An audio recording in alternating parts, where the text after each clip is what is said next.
ஆண்டவரும் அருமை இரட்சகருமான இயேசு கிறிஸ்துவின் இனிதான நாமத்தினாலே உங்கள் யாவருக்கும் ரேமா இவாஞ்சலிக்கல் மிஷன் சார்பாக வணக்கத்தையும் வாழ்த்துக்களையும் கூறிக்கொள்கிறேன். பிரியமானவர்களே, இந்த செய்தியை தொலைக்காட்சியிலே நீங்கள் தொடர்ந்து கேட்டு வருகிறீர்கள். இது மாத்திரமல்ல, கூகுள் ப்ளே ஸ்டோரில் ரேமா டிவி என்கிற நம்முடைய ஆப்பை நீங்கள் இலவசமாய் டவுன்லோட் செய்து கொள்ளுங்கள். அதில் 24 மணி நேரமும் உங்களுடைய ஆவிக்குரிய வளர்ச்சிக்கு வாழ்வுக்கு தேவையான எல்லா காரியங்களும் அங்கே நமக்கு 24 மணி நேரமும் செய்திகள் ஒளிபரப்பாகி கொண்டிருக்கிறது. அது மாத்திரமல்ல, உலகம் முழுவதும் IPTV மூலமாக நம்முடைய ரேமா டிவி நிகழ்ச்சிகள் உலகம் முழுவதும் அது சென்று கொண்டிருக்கிறது. அதற்காக அதிகமாக ஜெபியுங்கள். இந்த தொலைக்காட்சி ஊழியம் மாத்திரமல்ல, ரேமா டிவி என்கிற நம்முடைய யூடியூப் இணையதளத்திலும் ஆண்டவருடைய வார்த்தைகள் அங்கே உங்களுக்கு இருக்கிறது. நீங்கள் சமயம் கிடைக்கும் பொழுதெல்லாம் அதை நீங்கள் பார்த்து கொள்ளலாம். ஒருவேளை இந்த தொலைக்காட்சியில் வர நிகழ்ச்சிகளை நீங்கள் பார்க்க தவறினால், இதில் வருகிற செய்திகள் அன்றன்று தினந்தோறும் யூடியூப் சேனலில் பதிவு செய்யப்படுகிறது, பதிவேற்றம் செய்யப்படுகிறது. நீங்கள் அதை கண்டுகொள்ளலாம். மற்றவர்களுக்கும் இதை குறித்து நீங்கள் அறிவியுங்கள். நம்ம பெற்றுக்கொண்ட ஆசீர்வாதங்களை மற்றவர்களோடு நம்ம ஷேர் பண்ணி கொள்வோம். இந்த நாளிலே ஆண்டவர் நம்மோடு கூட பேசும்படியாக தலை தாழ்த்தி நாம் ஜெபிப்போமா? வசனம் தியானிக்கையில் இதயமதில் ஆறுதலே, காரிருளில் நடக்கையிலே தீபமாக வழி நடத்தும், காரிருளில் நடக்கையிலே தீபமாக வழி நடத்தும். அப்பா, உம்முடைய வசனத்தை தியானிக்க போகிற எங்கள் ஒவ்வொருவரோடும் உம்முடைய கிருபை கூட இருந்து பாதுகாக்கட்டும், ஆசீர்வதியும் காத்துக்கொள்ளும். இயேசு கிறிஸ்துவின் நல்ல நாமத்தில் ஜெபிக்கிறோம் எங்கள் அருமை பிதாவே, ஆமேன், ஆமேன். அன்புக்குரியவர்களே, இந்த நாளிலே நம்ம தியானிக்கும்படியாய் தெரிந்து கொண்ட வசனத்தை உங்களுக்காக நான் வாசிக்கிறேன். ஆதியாகமம் 15ஆம் அதிகாரம் 1 வசனம். இந்த காரியங்கள் நடந்த பின்பு கர்த்தருடைய வார்த்தை ஆபிரகாமுக்கு தரிசனத்திலே உண்டாகி, அவர், ஆபிரகாமே, நீ பயப்படாதே, நான் உனக்கு கேடகமும் மகா பெரிய பலனுமாய் இருக்கிறேன் என்றார். இந்த வார்த்தைகளை நமக்கு யார் சொல்லுவார்கள்? நீ பயப்படாதே, நான் உனக்கு கேடகம். நம்ம சின்ன வயதில் நம்ம சில காரியங்களில் பயப்படும் பொழுது நம்முடைய தகப்பனார் அல்ல தாயார் சொல்லுவாங்க, நான் இருக்கேன்டா, நீ தைரியமாயிரு. சின்ன வயதிலே நமக்கு அப்படி சொல்லுவார். நான் பார்த்துக்கிறேன். அப்பா சொல்வார், நான் பார்த்துக்கிறேன், நீ மட்டும் தப்பு பண்ணாமல் இரு, என்ன வந்தாலும் நான் பார்த்துக்கிறேன்டா. மகனுக்கு அது ஒரு பெரிய சந்தோஷமாக இருக்கும். சரிங்க, அப்பா எல்லா பிள்ளைகளுக்கும் அப்பா ஹீரோ. கொஞ்ச நாள், எல்லா நாளும் அல்ல. ஆனால் என் அன்பு சகோதரனே, சகோதரியே, நம்முடைய மூச்சு அடங்கும் வரை இந்த உலகத்தில் எத்தனை வருடங்கள் நம்ம வாழ்ந்தாலும் அத்தனை நாட்களும் ஆண்டவர் உங்களையும் என்னையும் பார்த்து சொல்லுகிறார், நீ பயப்படாதே, நான் உனக்கு கேடகமும் மகா பெரிய பலனுமாயிருக்கிறேன். ஆபிரகாமை எவ்வளவு உற்சாகப்படுத்தியிருக்கும் தெரியுமா இந்த வார்த்தை? இந்த வசனத்தை ஆரம்பிக்கும் பொழுது, இந்த காரியங்கள் நடந்த பின்பு, எந்த காரியங்கள் நடந்த பின்பு? அங்கே ஒரு பெரிய சண்டை,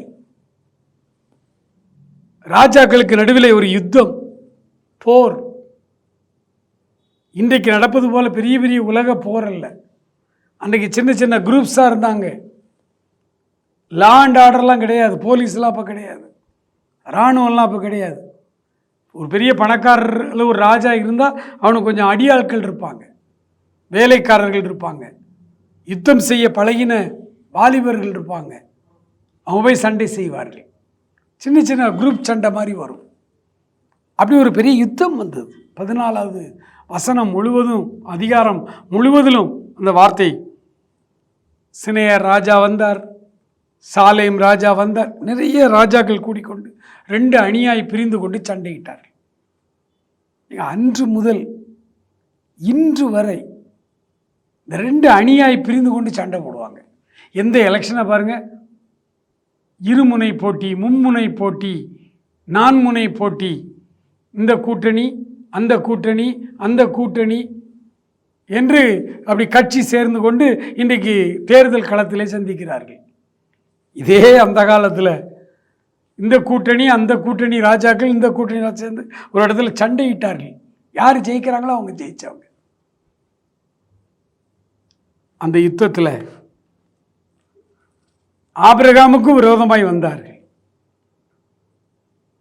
ஆபிரகாமுடைய எல்லா பொருளையும் களவாடி கொண்டு போய் விட்டார்கள். ஆபிரகாமும் போய் அங்கே சண்டை செய்கிறார். எல்லாவற்றையும் திரும்பியும் பெற்றுக்கொண்டார். எல்லாவற்றையும் தான் எந்த ஊரில் இருந்தோமோ அந்த ஊரில் உள்ள ராஜா சண்டை போடும் பொழுது அதில் ஆபிரகாமையும் அது பாதிக்கிறது. இந்தியாவுக்கு சீனா மூலமாய் ஒரு அச்சுறுத்தல் வருகிறது, அல்லது சீனாவுக்கு நமக்கும் ஒரு போர் வருகிறது என்றால் டெல்லியில் போர் நடக்கிறது என்று நமக்கு இருக்க முடியாது. இந்தியா முழுவதையும் அது பாதிக்கும். ஆனால் தேசத்துக்காக நாம் அதிகமாக ஜெபிக்க வேண்டும். ஆண்டவருடைய வசனம் சொல்கிறது, நாம் கலகம் இல்லாமல் அமைதலுள்ள ஜீவனம் பண்ணும்படி ராஜாக்களுக்காகவும் நம்மை ஆளுகிறவர்களுக்காகவும் நாம் ஜெபிக்க வேண்டும். தேசத்துக்காக நாம் ஜெபிக்கணும். இங்கே அந்த யுத்தம் முடிந்து ஆபிரகாம் சைடு ஜெயிக்கிறார்கள். ஆபிரகாமும் தன் குடும்பத்தில் இருந்த நிறைய யுத்த வீரர்கள், வாலிபர்களை அனுப்பினார். அங்கே சண்டை போட்டதுக்காக சம்பளம் வாங்கலை, சாப்பாடு மட்டும்தான் வாங்கினார். வந்து விட்டார். ஒரு யுத்தம் முடிந்து வரும்பொழுது நிறைய இழப்புகள் இருக்கும். என்னதான் ஜெயிச்சாலும் இழப்புகள் இருக்கும். அப்படி இழப்புகளோடு வந்து இருக்கும் பொழுது ஆதியாகமம் 15:1 அவர் சொல்றார், இந்த காரியங்கள் நடந்த பின்பு கர்த்தருடைய வார்த்தை ஆபிரகாமுக்கு உண்டாகி, ஆபிரகாமே நீ பயப்படாதே, நான் உனக்கு கேடகமும் மகா பெரிய பலனுமாய் இருக்கிறேன். நான் தான் உனக்கு பாதுகாப்பு. உன்னை சுற்றி கேடகம், ஷீல்டு.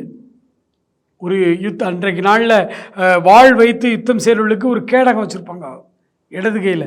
வலது கையில் எதிர்த்து தாக்குகிற ஆயுதம் வாள் இருக்கும், பட்டயம் இருக்கும். இந்த வாளை வைத்து சண்டை போடுவார்கள். தன்னை ஒரு வாள் வைத்து குத்த வந்தால் இந்த கேடகத்தை வைத்து தடுத்து கொள்வார்கள்.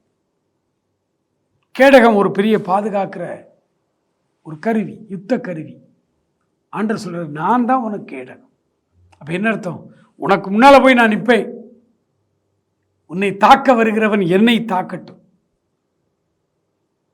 இவ்வளோ பெரிய ஒரு ஷீல்டா, ஒரு பாதுகாப்பு அரணா, துருகமா இயேசு நமக்கு வந்து நிற்கிறார்.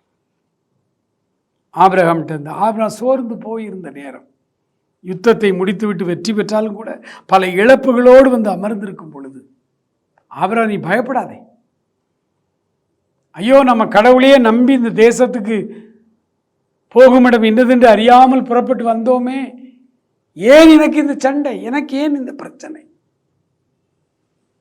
நம்மில் அநேகர் இப்படி கேள்வி என்னிடத்தில் தினந்தோறும் கேட்கிறதை நான் பார்க்கிறேன், பதில் சொல்லி கொண்டிருக்கிறேன்.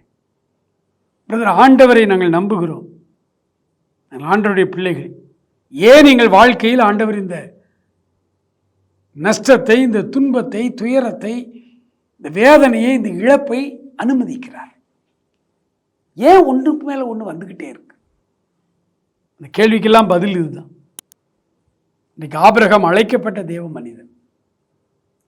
அழைக்கப்பட்ட தேவ மனிதன் மாத்திரமல்ல, அந்த அழைப்புக்கு 100% கீழ்ப்படிந்த தேவ மனிதர். ஆண்டவர் சொன்னார் என்பதற்காக அப்படியே புறப்பட்டு வந்தவர். ஆண்டவருடைய வார்த்தை வரும் பொழுது அவருடைய நிலைமை என்ன? 75 வயது. மனைவியாகிய சாராய்க்கு 65 வயது. குழந்தை இல்லை. நான் உன்னை பெரிய ஜாதியாக்குவேன்றார் ஆண்டவர். நம்பி புறப்பட்டு வந்தார் ஆபிரகாம். கடவுளின் வார்த்தைக்கும் வாக்கு தத்துவத்திற்கும் அடிபணிந்து நம்பி கீழ்ப்படிந்து வந்த மனுஷன் ஆபிரகாம். ஆனால் வாழ்க்கையிலே சூழ்நிலைகள் மாறி போய் நிற்கிறது. யுத்தம் வருகிறது, பிரச்சனை வருகிறது. அன்றைக்கு யுத்தம் வந்தது, இன்றைக்கு குடும்பத்தில் போராட்டங்கள், கடன் பாரங்கள். சாண் ஏறினால் முழம் வழுக்குகிறதுன்னு ஒரு பழமொழி தமிழ்நாட்டில் உண்டு. கொஞ்சம் கொஞ்சமாய் கஷ்டப்பட்டு சீட்டு போட்டு கொஞ்சம் கொஞ்சமாய் சேர்த்து வச்சா ஒரு வியாதி வருகிறது. வீட்டில் எல்லாம் டாக்டர்கிட்ட போயிடுது. சேர்த்து வைக்கிற குருவி சேர்த்து வைத்தது போல சேர்த்து வைக்கிற பணமெல்லாம் பொத்தல் பையில போட்ட மாதிரி எல்லாம் ஒரே நாளில் போய்விடுகிறது. அழுகிறோம், வேதனைப்படுகிறோம், ஆலயத்துக்கு போகிறோம், மனம் சலித்து போகிறோம். பல நேரங்களில் ஆண்டவருடைய பிள்ளைகள் ஆண்டவரை குறித்து மனம் சலித்து போயிருக்கிறோம். ஏன் இப்படி நடக்கிறது? ஆண்டவர் சொல்லுகிறார், நீ பயப்படாதே, நீ பயப்படாதே, நான் உனக்கு கேடகமும் மகா பெரிய பலனுமாய் இருக்கிறேன். நீ பயப்படாதே. பிரச்சனைகள் வரும், போராட்டங்கள் வரும், வேதனைகள் வரும். ஆனால் அவைகளுக்கு நடுவிலே அது உங்களை சேதப்படுத்தாதபடி கேடகமாய் இயேசு நிற்பார். ஆண்டவரை நான் ஏற்றுக்கொள்ளும் பொழுது எனக்கு 22 வயது. எனக்கு எந்த தேவையும் இல்லை என்று நல்ல ஒரு குடும்பத்திலே, கிறிஸ்தவ குடும்பத்திலே பிறந்து கிறிஸ்தவ முறையிலே வளர்க்கப்பட்டவன். ஆனால் என் ஜீவியம், என் அந்தரங்கம் ஆண்டவருக்கு பிரியமா இல்லை. 22 வயதில் ஆண்டவரை ஒரு நாள் என் துக்கத்தின் நடுவிலே நான் அவரை ஏற்றுக்கொண்டேன். ஆண்டவர் எனக்குள்ளே வந்தார், என்னை முற்றும் பாதுகாத்து என்னை அவருடைய சொந்த பிள்ளையாய் மாற்றினார். இன்றைக்கு எனக்கு வயது 61. இந்த இடைப்பட்ட கிட்டத்தட்ட 40 ஆண்டு காலம் வாழ்க்கையில் எத்தனையோ பிரச்சனைகள். 23 வயதிலே அரசாங்கத்திலே வேலை கிடைத்தது. 58 வயதிலே முழு நேர ஊழியம் செய்ய வேண்டும் என்று வாலண்டரி ரிட்டையர்மெண்ட் கொடுத்துவிட்டு ஆண்டவருடைய ஊழியத்துக்கு முழுமையாய் வந்தேன். அரசாங்கத்திலே வேலை பார்க்கிற அந்த நாட்களிலும் வார இறுதி நாட்களிலே ஊழியம் செய்து கொண்டிருந்தேன். என்ன வெளிநாட்டுக்கு செல்ல முடியவில்லை. இன்றைக்கு இந்த 2 வருடமாக அயல் நாடுகளுக்கும் போகிறேன். ஆண்டவருடைய வேலையை எங்கும் செய்கிறோம். எத்தனை பிரச்சனை இடையில திருமணம், குழந்தைகள், குழந்தை வளர்ப்பு, அவருடைய படிப்பு, உயர்கல்வி படிப்பு, எத்தனையோ பிரச்சனைகள், எத்தனையோ போராட்டங்கள், கடன் பாரங்கள். எல்லாவற்றின் நடுவிலும் அவர் எனக்கு அடிக்கடி சொல்லுகிற வார்த்தை, நீ பயப்படாதே, நான் உன்னோடு இருக்கிறேன், திகையாதே, நான் உன் தேவன். ஸ்திரியானவள் தன் கற்பத்தின் பிள்ளைக்கு இறங்காமல் தன் பாலகனை மறப்பாளோ? அவர்கள் மறந்தாலும் நான் உன்னை மறப்பதில்லை. ரட்சிக்கப்பட்ட அன்று ஆண்டவர் எனக்கு கொடுத்த அந்த வாக்குத்தத்தம் ஒரு நாள் கூட எங்களை மறக்கவே இல்லை. அவர் ஒரு கேடகமாய் மகா பெரிய பலனாய் இருந்து கொண்டே இருக்கிறார். ஆகவேதான் தைரியமாய் நான் இந்த வார்த்தையை எடுத்து உங்களுக்கு பேசுகிறேன். ஆபிரகாமுக்கு மட்டும் சொன்ன வார்த்தை அல்ல, வேதத்தில் சொல்லப்பட்ட வார்த்தை விசுவாசித்து அதை நமக்கு சொந்தமாக்கி கொள்ளக்கூடிய வார்த்தைகள் எல்லாமே. இந்த வார்த்தையை நாம் இன்றைக்கு விசுவாசித்து நமக்கு சொந்தமாய் எடுத்துக்கொள்ள போகிறோம். ஏனென்றால் கடந்த 40 வருட காலமாய் ஆண்டவர் இந்த வசனத்தின்படி அதை எனக்கு சொந்தமாக்கி இந்த வாக்குத்தத்தத்தின்படி என்னை நடத்தி கொண்டிருக்கிறார். நான் சோர்ந்து போகும் நேரமெல்லாம், நான் பலவீனப்படுகிற நேரமெல்லாம், என்னுடைய சுகவீனமான நேரங்களில் எல்லாம் என் பக்கத்திலே ஒருவர் நிற்பதை நான் உணர்ந்திருக்கிறேன். என் பக்கத்திலே ஒருவர் உண்டு. அவர் இயேசு. எனக்கு தெரியும். நான் அவரை நேராக பார்க்கவில்லை. ஆனால் எனக்கு ஒரு பற்றுறுதி, ஒரு விசுவாசம். என் நேசர் என் பக்கத்தில் இருக்கிறார். ஆபிரகாமுக்கு அன்றைக்கு சொன்னவர், நீ பயப்படாதே, நான் உனக்கு கேடகமும் மகா பெரிய பலனுமாய் இருக்கிறேன் என்று சொன்னவர். இந்த 40 ஆண்டு காலமாய் கேடகமாய் இருந்து சேதம் எங்களை அணுகாதபடி, பிரச்சனைகள் அணுகும், பிரச்சனைகள் வரும், ஆனால் சேதம் உண்டாகாது. எல்லா பிரச்சனைகளும் மாறும். தனி ஒரு மனிதனுக்காக ஆண்டவர் எதை வேண்டுமானாலும் செய்வார். சகோதரனே, சகோதரியே, நீ நம்புகிற இயேசு, நீ ஆராதிக்கிற இயேசு, நீ குலசாமியாய் ஏற்றுக்கொண்ட இயேசு சாதாரணமான ஆள் அல்ல. அகில உலகத்தையும் அண்ட சராசரத்தையும் படைத்தவர். உனக்கு ஒரு பிரச்சனை வந்தால் அவரால் அதை பொறுத்து கொள்ள முடியாது. உனக்கு ஒரு போராட்டம் வந்தால் அவரால் அதை தாங்கிக் கொள்ள முடியாது. நீ அழுதால் அவரால் பொறுத்து கொள்ளவே முடியாது. என் வாழ்க்கையில் ஊழியத்துக்கு செல்லும் பல இடங்களிலே எதிர்ப்புகள், அடிகள், அந்த வேதனைகளில் வரும்பொழுதெல்லாம், இரவிலே தனிமையாய் கர்த்தரிடத்திலே அழும் பொழுது அவருடைய வார்த்தைகள் என்னை தேற்றுகிறது. என் பக்கத்திலே இருந்து அவர் என்னை தேற்றுகிறார். அவர் என்னை பாதுகாக்கிறார். கேடகமாய் மகா பெரிய பலனாய் இருந்து அவர் என்னை வழிநடத்தி கொண்டிருக்கிறார். அன்பான சகோதரனே, சகோதரியே, என் வாழ்க்கையிலே நாங்கள் அனுபவித்ததை உங்களுக்கு சொல்லுகிறோம். ஏதோ ஆகாயத்தில் சிலம்பம் பண்ணுவது போல உங்கள் நடுவிலே பேச வரவில்லை. ஆபிரகாமுக்கு சொன்ன ஆண்டவர், விசுவாசிகளின் தகப்பனாகிய ஆபிரகாமுக்கு சொன்ன வார்த்தை, அந்த வார்த்தைகளை விசுவாசித்து ஏற்றுக்கொள்ளுகிற நம் ஒவ்வொருவருக்கும் அவர் கடவுள். பட்சபாதம் உள்ளவர் அல்ல.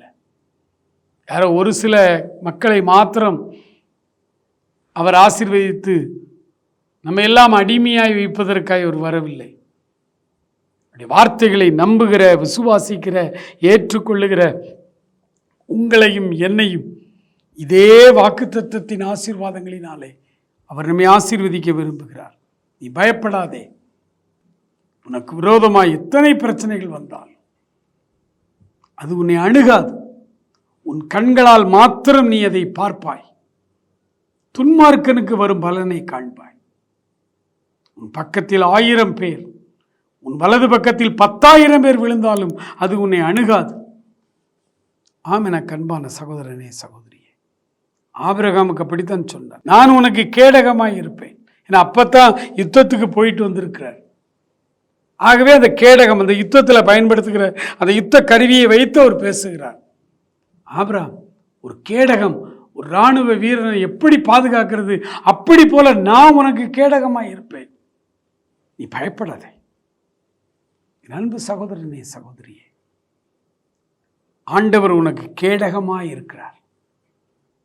பயப்பட தேவையில்லை. சூழ்நிலைகள் மாறிதான் நிற்கும். சூழ்நிலைகளை கண்டு நீ யோசிக்காதே. பிரச்சனைகளை கண்டு நீ பயப்படாதே. பிரச்சனைகள் வரும், போராட்டங்கள் வரும், நிந்தனைகளும் அவமானங்களும் வரும். அதன் நடுவிலே ஆண்டவரை மாத்திரம் நீ கெட்டியாய் பிடித்துக்கொள். அவர் உனக்கு கேடகமாய் நின்று சேதம் உன்னை அணுகாதபடி பாதுகாப்பார். ஒரு கப்பல் போய் கொண்டிருந்தது கடல்ல. பெரிய புயல் வந்தது. கப்பலில் உள்ள எல்லாரும் கத்தி அபயமிட்டார்கள். எல்லாரும் பயந்து நடுங்கி கொண்டிருந்தார்கள். இந்த கப்பலில் இருந்த ஒருவன் மாத்திரம் அதிகாலையிலே தேவனை ஸ்தோத்திரித்து அப்பத்தை சாப்பிட்டான். எல்லாம் பயந்துகிட்டு இருக்கிறாங்க. மேல் தட்டில் வந்து வாழ்வோமா சாவோமா என்கிற நிலைமை. கப்பல் அப்படி பிரச்சனையில் இருக்கிறது. ஒருவன் மாத்திரம் தோத்திர பாட்டை பாடுகிறான். பலரும் ஒருவேளை அவனிடத்துல வந்து கேட்டிருக்கலாம், என்னையா நாங்களாம் உயிரை கையில் பிடிச்சிக்கிட்டு இருக்கோம், நீ மாத்திரம் தோத்திர பாட்டு பாடுற? இப்படி கேட்டாங்களான்னு இல்லை, ஆனால் ஒருவேளை இப்படி கேட்டிருக்க கூடும். ஏனென்றால் அவன் பதில் சொல்லுகிறார். அவர் சொன்னார், நேற்று இரவு நீங்கள் எல்லாரும் பயந்து கொண்டிருந்தீர்கள். நேற்று இரவு நான் ஜெபித்தேன். என்னை ஆட்கொண்டவரும் நான் சேவிக்கிறவருமாகிய கர்த்தர். எவ்வளோ ஒரு ஆணித்தரமான வார்த்தை பாருங்க. நான் சேவிக்கிற ஆண்டவர் என்னை ஆட்கொண்டவர். என்னை ஆட்கொண்டவரை நான் சேவிக்கிறேன். என்னை ஆட்கொண்டவரும் நான் சேவிக்கிறவருமாகிய கர்த்தர் நேற்று ராத்திரி சொப்பனத்திலே வந்து சொன்னார், கப்பலுக்கு சேதம் உண்டாகும், ஜீவனுக்கு சேதம் இல்லை என்று சொன்னார். ஆகவே நான் சந்தோஷமாய் தேவனை ஸ்தோத்திரித்து என் காலை உணவை நான் எடுத்துக்கொள்ளுகிறேன். அவ்வளோ நிச்சயத்தன்மையோடு இருந்தார். கடல் இன்னும் அடங்கலை. கப்பல் ஆட்டம் ஆடிக்கிட்டு தான் இருக்கு. கப்பல் எப்போ வேணாலும் கவுந்துடலாங்கிற நிலைமையில் இருக்கு. புயல் காற்று ஓங்கி அடிக்கிறது. கப்பல் உடைந்து விடுகிற நிலைமையில் இருக்கிறது. தெளிவாய் சொல்லுகிறார் பவுல். ஆனால் வேதம் என்ன சொல்லுது தெரியுமா? இந்த கப்பலிலே பயணம் செய்தவர்கள் மாலுமியின் வார்த்தையை நம்பினார்களே ஒழிய பவுல் வார்த்தையை நம்பவில்லை. மாலுமி சொன்னா நம்ம எல்லாம் செத்து போவோம், தொலைஞ்சது, நம்ம இதில் தப்பிக்கவே முடியாதுன்னு சொன்னான். பொதுவாகவே ஜனங்கள் நற்செய்தியை விட துர்ச்செய்தியைத்தான் அதிகமாக நம்புகிறார்கள். நற்செய்தியை விட துர்ச்செய்தியை அதிகமாக நம்புகிறார்கள். பொய்யான செய்திகளை நம்புகிறார்கள். உண்மையான செய்திகளை நம்புவதில்லை. உண்மையான செய்திகளை நம்புவதில்லை. ஜனங்களை மடைமாற்றம் செய்ய வேண்டுமானால் தைரியமாய் பொய் சொல்ல வேண்டும், பொய் செய்திகளை பரப்ப வேண்டும். அதுதான் இன்றைய அரசியலிலும் நடந்து கொண்டிருக்கிறது. பொய் செய்திகளை பரப்பிவிட்டால் அது மக்கள் மனதிலே எளிமையாய் போய் ஒட்டிக்கொள்ளும். அதை எடுப்பது கடினம். உண்மை செய்தி, உண்மை என்றைக்கும் நிலைத்து நிற்கும். அந்த உண்மை மெதுவாத்தான் மக்களை சென்றடைகிறது. இங்கே கப்பல் மாலுமி பவுல் அப்போஸ்தலன். மாலுமி சொன்ன வார்த்தையைத்தான் அதிகமாய் நம்பினார்கள், பயந்தார்கள். இவன் சொன்ன என்கரேஜ்மெண்ட் வார்த்தைகள் அவர்களுக்கு புரியலை, நம்பலை. ஆனால் பவுல் சொன்னது போலவே நடந்தது. கப்பல் திடீரென்று உடைந்து சிதறியது. எல்லாம் அந்த பலகையை பிடித்து கொண்டு நீந்தி கரையை மெலித்தா தீவுக்கு வந்து சேர்ந்தார்கள்.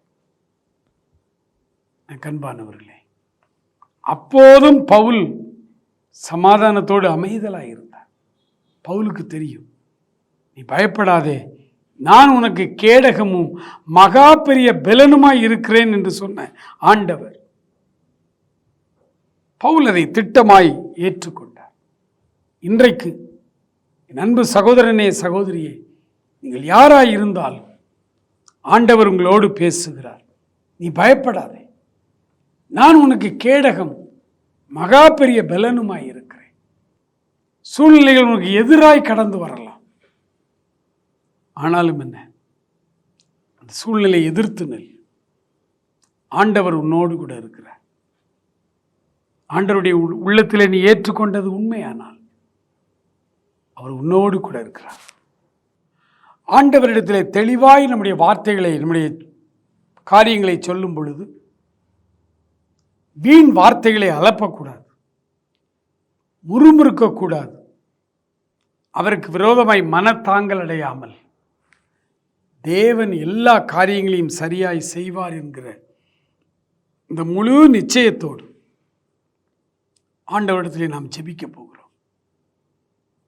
அவர் நம்மை பார்த்து சொல்லியிருக்கிறார், நீ பயப்படாதே, நான் உனக்கு கேடகம் மகா பெரிய பலனுமாய் இருக்கிறேன் என்று சொல்லியிருக்கிறார். ஆண்டவருடைய சமூகத்தில் நாம் ஜெபிக்க போகிறோம்.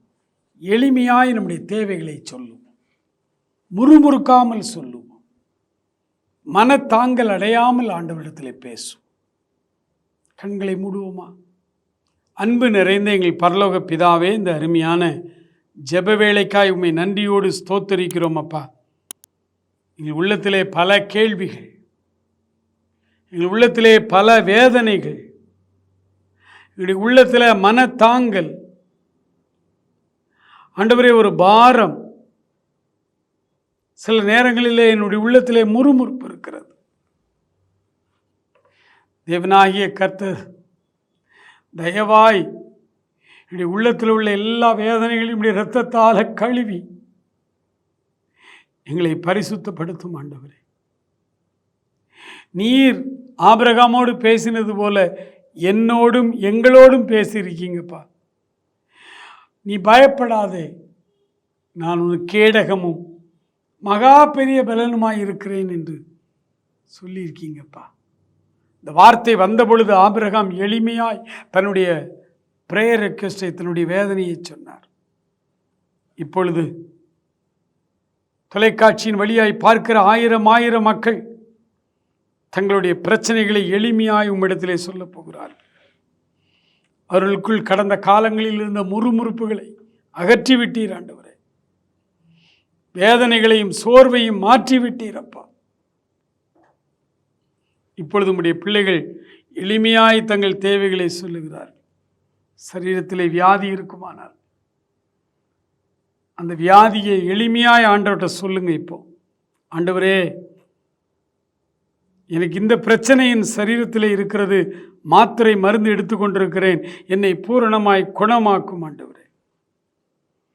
என் பிள்ளை திருமணமாகி இத்தனை ஆண்டுகளாய் குழந்தை இல்லாமல் இருக்கிறது, என் பிள்ளைக்கு குழந்தை பாக்கியத்தை தாரும் ஆண்டவரே.